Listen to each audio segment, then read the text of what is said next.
यांनी जलसंपदा मंत्री गिरीश महाजनांवर विखारी टीका केली आहे। गिरीश महाजन हे पक्ष फोडण्यासाठी नेमलेले दलाल असल्याचा निशाणा राऊतांनी साधलाय।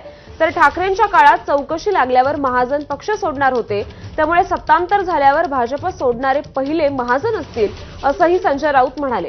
ठाकरेंची शिवसेना जमीनदोस्त होण्याच्या मार्गावर आहे, अशी टीका गिरीश महाजनांनी केली होती। येत्या 8 दिवसात ठाकरेंकडे कोण राहतंय ते बघा, असा खोचक टोलाही महाजनांनी लगावला होता। त्यावरून राऊतांनी त्यांना धारेवर धरले। उद्धव बाळासाहेब ठाकरे गट आहे, हा गट मला वाटतं आता जमीनदोस्त देशद्रोह होण्याच्या मार्गावर आहे। नाशिकला आता ते संघटनात्मक गोष्टीवर चर्चा करून गेले, त्यांच्याकडे तर तुम्ही बघा या 8 दिवसामध्ये कोण राहील कोण राहणार नाही म्हणून।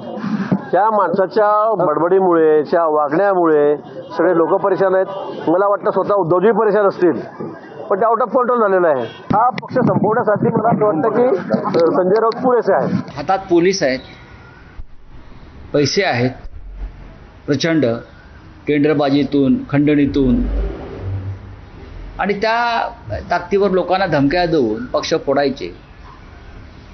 आणि त्यासाठी जे दलाल नेमलेले आहेत भाजपने, त्यातले एक दलाल म्हणजे गिरीश महाजन आहे। उद्धव ठाकरे मुख्यमंत्री असताना ह्यांच्या चौकशा सुरू झाल्या होत्या, तेव्हाचे पक्ष बदलायला तयार होते। आज जी तुम्ही भाषा वापरताय बाळासाहेब ठाकरेंची शिवसेना जमीनदोस्त करण्याची, तुम्हाला लाज वाटली पाहिजे। गिरीश महाजन हे जे बोलतायत ती भाषास्थाने घेऊन बुडणार आहे त्यांच्या पक्षाला। शिवसेना संपवणं हे गिरीश महाजनच्या 10 पिढ्या उतरल्या तरी जमणार नाही। गिरीश महाजनचा अभ्यास कच्चा आहे।